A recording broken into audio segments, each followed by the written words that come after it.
پھر حضرت نوح علیہ السلام اور ان کی قوم کے حالات بیان ہوئے کہ نوح علیہ السلام نے جب اپنی قوم کو توحید کی دعوت دی اور انکار پر عذاب الہی سے ڈرایا تو قوم کے سرداروں نے ان سے کہا، بھلا کیا کہا؟ کہنے لگے آپ تو ہم جیسے بشر ہیں، تو ہماری طرح ہی ہیں آپ، اور آپ کے پیروکار پسماندہ یعنی غریب لوگ ہیں اور کم عقل لوگ ہیں، ہماری رائے میں آپ کو معاذ اللہ ہم پر کوئی فضیلت حاصل نہیں، بلکہ معاذ اللہ ثم معاذ اللہ۔ کہنے لگے آپ تو جھوٹے ہیں، اللہ کے نبی کو کہہ رہے ہیں معاذ اللہ، استغفر اللہ۔ نوح علیہ السلام نے جواب دیا کہ میں اپنے رب کی جانب سے واضح دلیل رکھتا ہوں اور اس نے مجھے رحمت سے نوازا ہے، لیکن تم میرے مقام کو سمجھنے کی صلاحیت نہیں رکھتے، تم اتنی صلاحیت رکھتے نہیں ہو۔ اور پھر ارشاد فرمایا کہ میں تم سے دعوت حق کے صلے میں کسی اجر کا طلبگار نہیں ہوں، اور نہ ہی میں اہل ایمان کو اپنے پاس سے دھتکارنے والا ہوں، اور میں نے یہ دعویٰ بھی نہیں کیا کہ میرے پاس اللہ کے خزانے ہیں، اور نہ میں از خود غیب جاننے والا ہوں، اور نہ ہی میں یہ کہتا ہوں کہ میں فرشتہ ہوں، نہ میں یہ کہتا ہوں کہ جن لوگوں کو تم اپنی نظروں میں حقیر جانتے ہو اللہ انہیں خیر سے نہیں نوازے گا۔ فرمایا یہ ٹھیک ہے کہ اللہ بشروں میں سے رسول بناتا ہے، پر جسے بناتا ہے پھر اسے بڑی شانیں عطا فرماتا ہے۔ پہلے دن سے انسان کا یہ مسئلہ ہے، پہلے دن سے انسان کا یہ مسئلہ ہے کہ وہ کہتا ہے میں انسان سے ہدایت حاصل کروں، لیکن رب نے بھی قانون بنایا ہے کہ اللہ تبارک و تعالیٰ بندے پر ہی وحی فرماتا ہے، فرشتوں اور جنوں کو اللہ نے اس منصب کے لیے منتخب نہیں فرمایا۔ قوم نوح نے کہا کہ آپ نے ہم سے بہت بحث کی معاذ اللہ، بس جس عذاب سے آپ ہمیں ڈرا رہے ہیں وہ لے آئیے۔ تو نوح علیہ السلام نے کہا کہ اللہ چاہے گا تو تم پر عذاب بھی آ جائے گا۔ آیت نمبر 37 سے 47 میں بتایا کہ اللہ تعالیٰ کی طرف سے نوح علیہ السلام کو حکم ہوا کہ ہماری نگرانی میں اور ہماری وحی کے مطابق آپ کشتی بنائیے اور ظالموں کے بارے میں ہم سے کوئی بات نہ کریں۔ حضرت نوح کی خواہش تھی کہ یا اللہ انہیں بھی معاف کر دے، فرمایا یہ ظالم ہے تو میرے نبی ان کے بارے میں مجھ سے کوئی بات نہ کریں، وہ ضرور غرق ہو جائیں گے۔ پھر وہ کشتی بنانے لگے، اور جب ان کی قوم کے سردار ان کے پاس سے گزرتے تو ان کا مذاق اڑاتے۔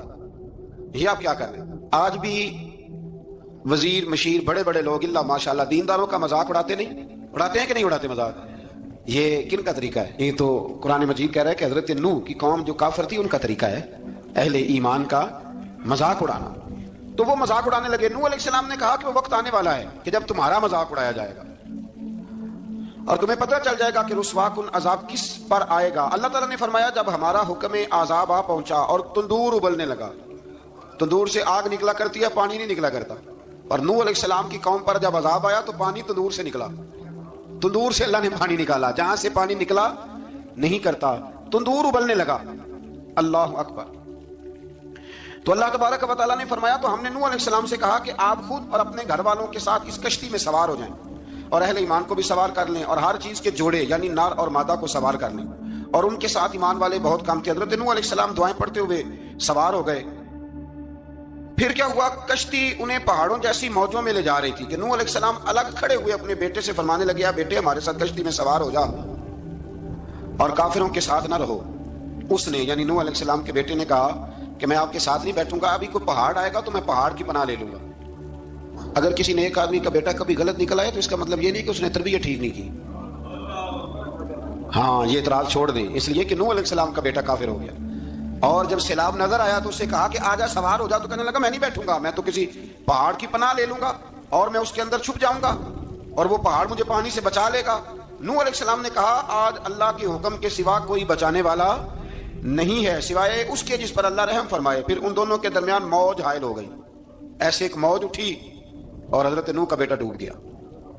اور جب حضرت نوح کا بیٹا ڈوبا اللہ کی طرف سے حکم ہوا اے زمین اپنا پانی نگل لے، اے آسمان تھم جا، پانی خوش ہو گیا، اللہ کا فیصلہ نافذ ہو گیا اور کشتی کوہ جودی پر ٹھہر گئی۔ نوح علیہ السلام نے اللہ سے التجا کی کہ میرے پروردگار میرا بیٹا اور میرے اہل سے ہے اور تیرا وعدہ سچا ہے کہ تو میرے اہل کو بچا لے گا۔ اللہ نے فرمایا نوح وہ آپ کے اہل میں سے ہے ہی نہیں، وہ آپ کے اہل میں سے ہے ہی نہیں، اہل میں سے وہ ہوگا جو آپ کے طریقے پہ چلے گا، جو طریقے پہ نہ چلے وہ نسل میں سے ہے ہی نہیں، وہ ختم ہو گئی بات۔ اللہ اکبر۔ اس کے اعمال ٹھیک نہیں، جس بات کی حقیقت کا آپ کو معلوم نہ ہو اس کے بارے میں سوال نہ کریں۔ تو نوح علیہ السلام نے اللہ تعالیٰ سے اپنی اس اجتہادی خطا پر مغفرت اور رحم کی دعا کی۔ پھر طوفان نوح تھم جانے کے بعد وہ سلامتی کے ساتھ اتر گئے۔ اجتہادی خطا میں نے ایک لفظ بولا ہے، یہ اجتہادی خطا کا مطلب یہ ہے کہ بعض اوقات انبیاء سے ایسی باتیں سرزد ہو جاتی ہیں کہ جو تعلیم امت کے لیے ضروری ہوتی ہیں تاکہ لوگوں کو پتہ چل جائے کہ اللہ کی بارگاہ میں توبہ کیسے کرنی ہے۔ اگر وہ لوگ توبہ نہ کرتے تو ہمیں توبہ کے طریقے سمجھ میں، یعنی ان سے اجتہادی خطا ہو گئی، کہنے میں کرنے میں کوئی ایسی بات ہو گئی جو بظاہر اللہ تعالیٰ کی رضا والی تو فوراً معافی مانگ لیتے تھے، لیکن اب امتی اٹھ کے کہے کہ نبی گناہ گار ہے معاذ اللہ۔ حضرت آدم نے دعا مانگی تھی نا، ربنا ظلمنا انفسنا، اے اللہ ہم نے اپنی جانوں پر ظلم کیا۔ انہوں نے کہا تھا تو اگر کوئی بندہ حضرت آدم کو ظالم کہے گا تو کافر ہو جائے گا، تو اگر وہ کہے کہ وہ تو خود کہہ رہے ہیں، ایک بندہ اڑ جاتا ہے کہتے تو خود کہہ رہے ربنا ظلمنا، تو خدا کے بندے وہ اللہ کے نبی ہیں، وہ رب سے کہہ رہے ہیں، وہ عاجزی کے طور پر کہہ رہے ہیں۔ کچھ لوگ اڑ جاتے ہیں کہتے ہیں خود حضور نے کہا ہے جی انا بشر مثلکم، میں تمہاری طرح کا بشر ہوں، خود نبی پاک نے کہا ہے۔ عجیب بیوقوف بندے ہو، نبی کریم تو کہہ سکتے ہیں پر امتی اٹھ کے نہیں کہہ سکتا۔ اس نے تو کہنا ہے وہ حبیب اللہ ہے، اس نے تو کہنا ہے وہ قیامت میں شفاعت کرنے والے ہیں، امتی نے تو کہنا ہے وہ سارے نبیوں کے سردار ہیں، وہ امام الانبیاء ہیں۔ امتی وہ لفظ ادا کرے گا جو اس کے بنتے ہیں۔